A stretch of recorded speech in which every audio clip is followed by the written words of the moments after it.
It was an independent picture, modestly budgeted. Nightmare on Elm Street, #1 was.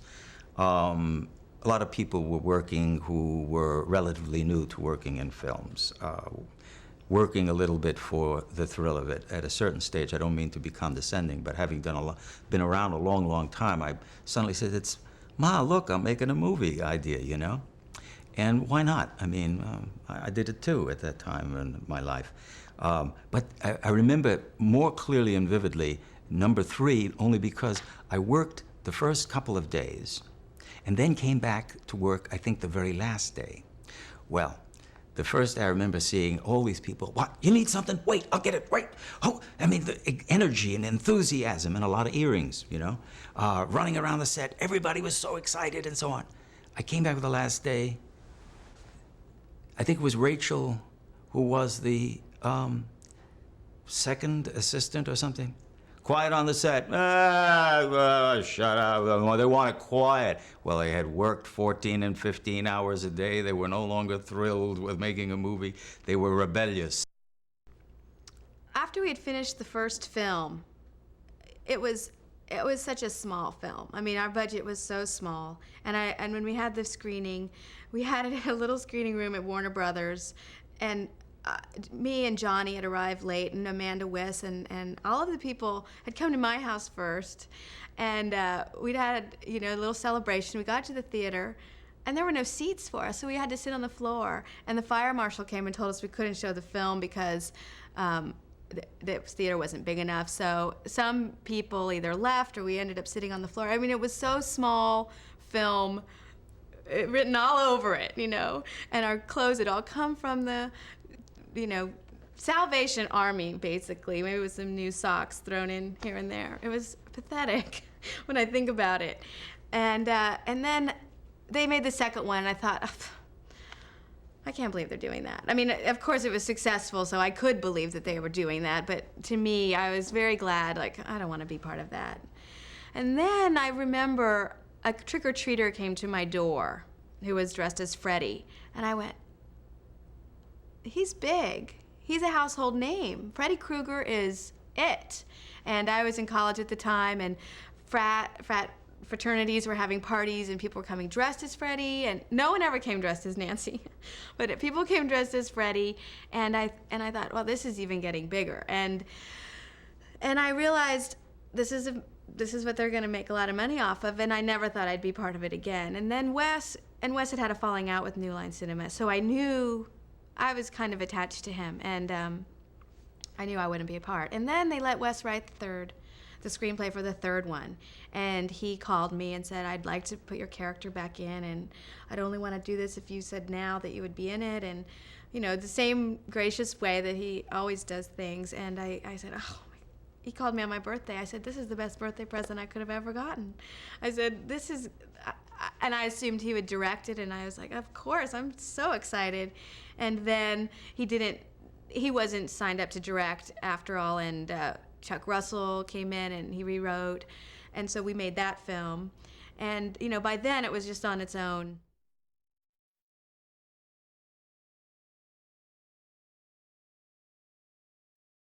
I went to a dinner party at Paul Bartel's house, and Wes was there. And the next day or the next week, I got him a script that I'd written called They Sleep by Night, which was never produced. And They Sleep by Night was a kind of Father Knows Best meets Japanese ghost story, you know.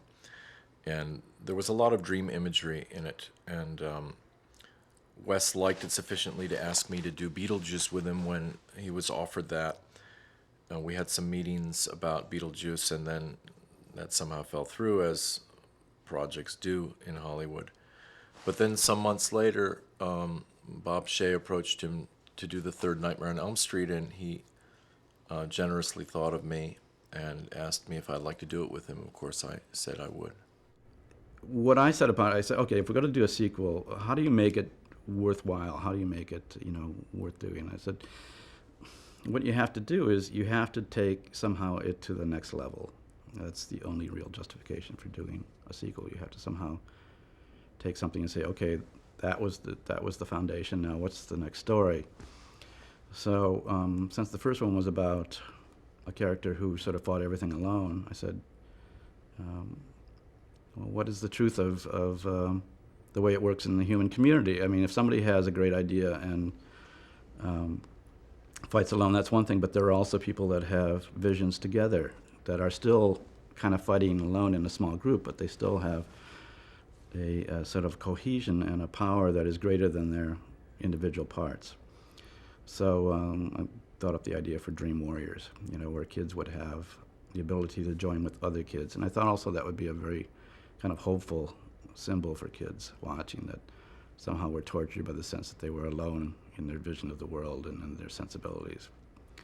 So that was basically what we set off to do. And originally it was quite a controversial idea of kids coming to a city to commit suicide.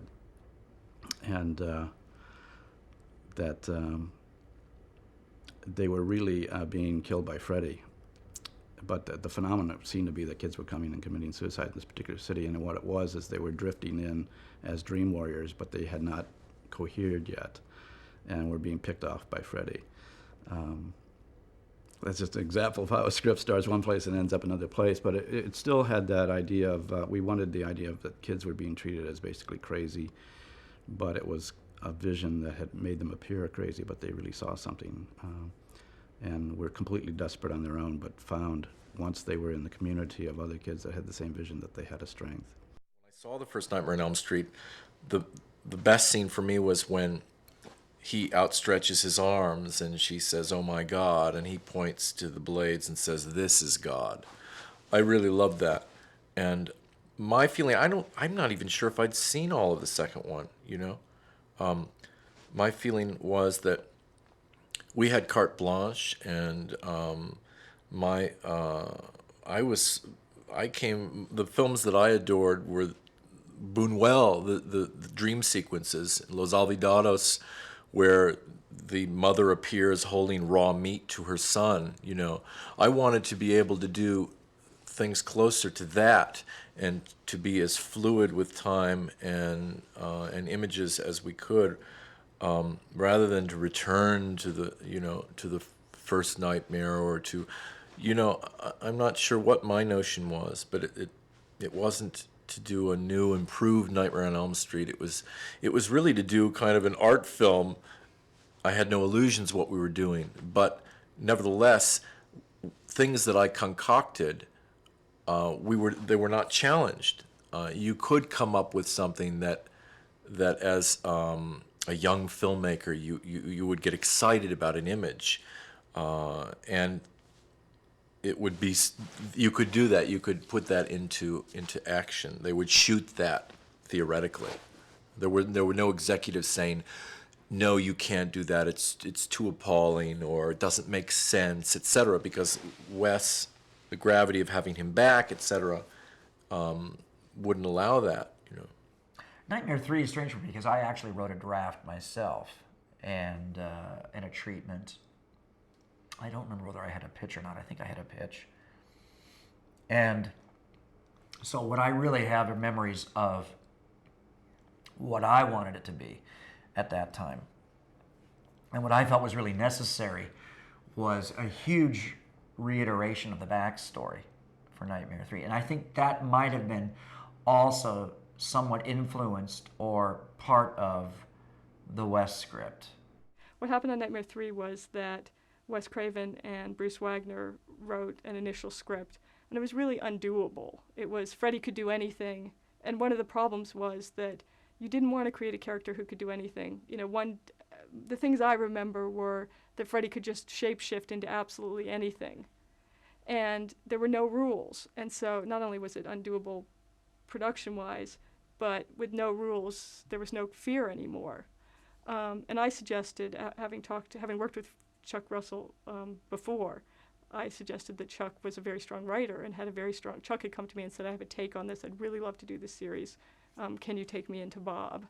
And I went and sort of did a presentation, and Chuck came in with these really strong ideas and this really kind of very straightforward point of view. And when I say Chuck, I mean Chuck and Frank, but it was Chuck I was presenting because I was presenting him as the director as well. And Chuck had never directed anything before, so this was a double. But New Line wasn't afraid of that. I mean, in a way, they're more aware now to be afraid of first-time directors, even though to give them the right people. But but you would hope so, yes. But at that point, they were doing sort of what I call bar mitzvah present movies, where, you know, Dad gave me some money and New Line will finish it off, kind of. Can you do the pitch for me? Oh man, that was a hyperactive pitch. The truth, you want to know the truth? The truth is that I felt very strongly about the way the series should go, because I was a big fan of the first one. I felt the second one had used Freddy as a little bit more of a serial killer and missed some of the real fun and imaginative moves you could make with this character. And while one was relentlessly frightening and a terrific little picture, I felt there was real legitimate room to expand on it and take these dreams and go into dream worlds and have really more fun and still have the scares. But I felt we didn't necessarily want to be as dark as scary as number one, but we could be more fantastic and thrilling and even funny. And we may be responsible for taking Freddy into a funnier place, but that's where I felt it needed to go at that time, and the audiences really happily responded very well to the picture. And of course, I was in there pitching with the problems they had in the existing screenplay, and I actually drew storyboards just on spec, because I do a lot of sketch work myself, and it just knocked them out. I did some of the bigger, crazier effects that I wanted to do for that particular story, and they responded to it. Bob Shea loved it. A lot of the mistakes on Nightmare 2 were quite evident, and I think that Chuck and Frank were very clear on them, and it's very much Chuck and Frank who brought in the new rules, not Bob and me. And because they had a very strong point of view about the script, and they just went off and wrote this wonderful script, some of which then fell apart because we couldn't afford to do everything that needed to be done. But they went and said they created the new funny Johnny Carson Freddy. That didn't come out of any kind of conscious decisions, except that it was clear to everyone that it was Freddy's show. But it came directly out of their script that it's Freddy's show, and if we can make Freddy more fun, we can make Freddy equally scary and more fun and have some element of story as well, then we've got a major movie.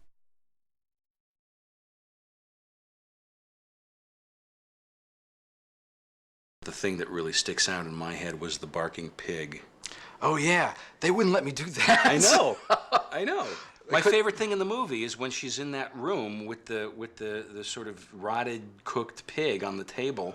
She walks in, everything's really tense and silent, and this cooked pig just sort of barks at her, and it's like one of the coolest ideas in the movie. I didn't know where it came from. He wanted the pig to bark. It was It came illogical, off great. but it was a rhythm thing. The audience just came out of its chair when that happened in the screening. Yeah, it was a good rhythm gag. It really got the audience. But the reason they were fighting me on it was budget, because these are low-budget films, and there was some $2,000 or something to build the pig puppet that had to do that. And they kept telling me, Chuck, that scene's cut. And I learned early, how to still get it. I told the prop man, go get a real pig, that's meant to be eaten by people, and cook it, and bring it to the set and drill a hole in the table. And I'm sure that somebody could put their hand up there and make that pig bark. I mean, there is an organic solution to these things. Did you really do Yeah, that? and they wouldn't let me do it. They wrapped the set. I did finally just an angle that would hold the pig. But I remember that was a real battle because they didn't want to take any more time or any more money at that time in the show. But, listen, when there's a will, there's a way. And it was actually, I'm sure, much better than if we'd had someone make some rubber puppet that probably wouldn't look very convincing anyhow. When we did the Freddy snake for Nightmare 3, again, it looks like a snake. It looks a little phallic. It looks like something that you'd seen before, and there's a lot of kind of sexual things within Nightmare on Elm Street in design as well. You know, there's very phallic kind of symbols and things. You have to sort of search for them. But you know, things that I'm going to screw this up. I'm sorry. I just started thinking about the Freddy snake. It was actually Well, let's do that. okay, Let's spin because it was designed to look like a penis. To be all honest. Cut. That's it. Sometimes a giant snake is just a giant snake, yeah. Exactly. Which is why it wound up eating the little girl, right? True. Yeah. Sure. Speaking of the giant snake, Freddy, did you want to make a point about the vaginal sexual references? Listen, this is Because there's no point to make, so you really needn't bother. there is a lot of sexual horror, sure, and a lot of sexual horror imagery in this picture, but that's part of the puberty chemistry nightmare that's true to that age group in that world, and true to all of us, you know, continuing to some extent. And if she'd only had a giant condom in that scene, she could have bagged the son of a bitch right there. End of movie. But there are a lot of these things with Freddy that are very sexual, you know, that work their way into designs. And one, in this case, the Freddy snake was meant to look like a Freddy snake / Freddy penis thing that was attacking this woman. So anyway, we designed it, and at one angle it actually does look like a phallic thing. We got it on the set, and I did the maquette. Maquette's a small little sculpture design that you know, the director Chuck Russell approved. You know, said it was fine, but it was in green clay. Once I turned it into a flesh, you know, matching Freddy, it became a pink thing, and this pink thing, when it showed up on set, looked like what this is, more than I think Chuck wanted. So what we ended up doing, we sort of panicked about it, and he just went, "It's just too. It's over the top. It's too much." I know it's got Freddy's face on it, but it just looks. You know, he was going to put the camera up top over the snake at one point, and that was the angle that looked most like what it was sort of designed to look like. Being pink, he decided, what can we do? What can we do? I said, well, I can't paint it. There's no way. I don't have the time. It shoots in an hour. So what we did was we mixed up this green slime, and we coated it in green slime, and it ends up then taking it down a little bit. Ends up sort of looking more like a worm thing, creature thing.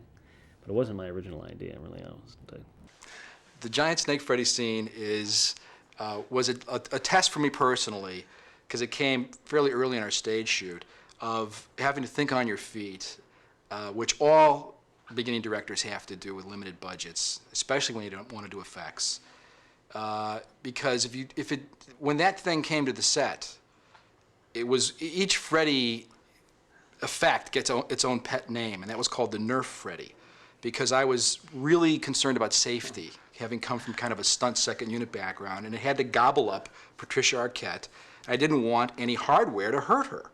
I knew I was dealing with pretty inexperienced shop people, with some of the effects people, and the thing looked great and worked beautifully, and it was safe, but it did collapse when it tried to eat her. The whole face would collapse in, so there was actually no way to gobble her. It became like this ancient-looking, collapsed, gumming her to death kind of thing that wouldn't. But because I was told at that moment, if it didn't work that day, it wasn't in the movie, we thought fast, and I thought, we'll put it all the way in the end stage and pull it off her, because it could, in fact, do that. And then we print it in reverse, and because that often that look can give itself away, I would dolly out, so that the camera move in and the reverse photography would sort of counter each other, and the audience wouldn't quite know what they were seeing. And in fact, it ended up being probably a little more nightmarish than it might have been if the damn thing worked. It's a good shot. Yeah. It really worked. I hope when I look back at it again, I still like it. Yeah, I think you will. Gives me nightmares.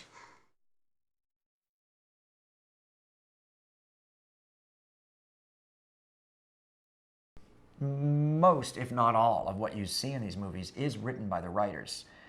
I think Welcome to Prime Time, Bitch is the only time I ever completely improvised a line on my own that became a kind of, you know, I mean, I've had to sign that 10,000 times as an autograph, and I've heard it quoted on the, you know, on talk shows and everything else. That is my line. It was something like, "You're on television now, girl," or something like that in the real one, because the girl was a, you know, a wannabe television actress.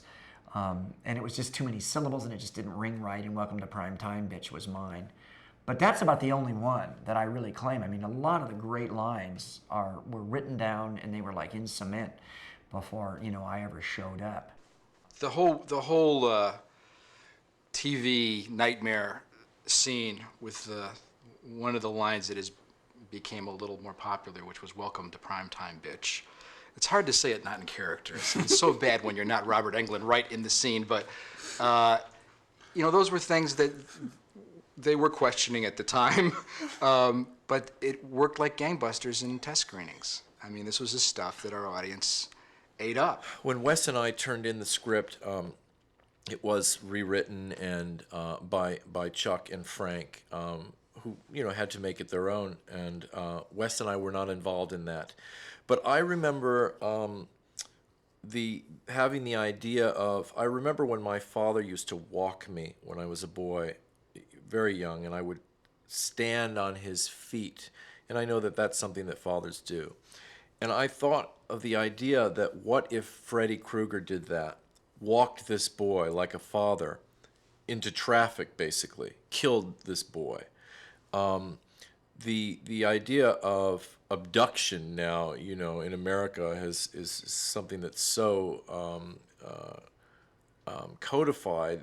People breaking into people's homes and grabbing kids out. So I thought then that it would be horrific for someone under the guise of trust to walk this boy out.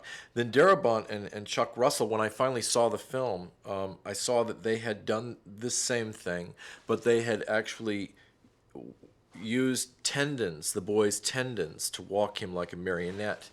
And when I saw that, I thought that was ingenious. I loved that. And in my mind, I had gone quite far, you see, but it wasn't Grand Guignol, which is what they did. So I think that that's really a great example of something that an original writer, a notion that an original writer comes up with and is then improved or made to be something that's more contextual for the overall work.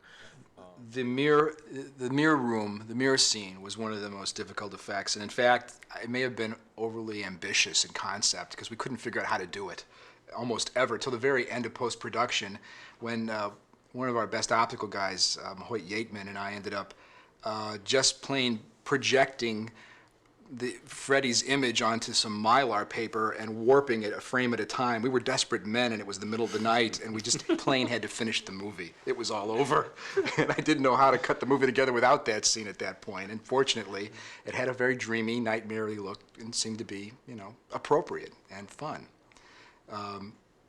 Where did that idea come from? That worked pretty well. I don't remember if the Hall of Mirrors scene was us or whether it was Wes Craven and Bruce. I don't know. I have not. That's actually part of the fun of having done something 11 years ago now. Is sometimes you just don't remember. And you can give it up. you can give it up and say, you know, that could have been theirs. It could have been ours. Who knows? It was a good idea. It's nice it turned out well. You know.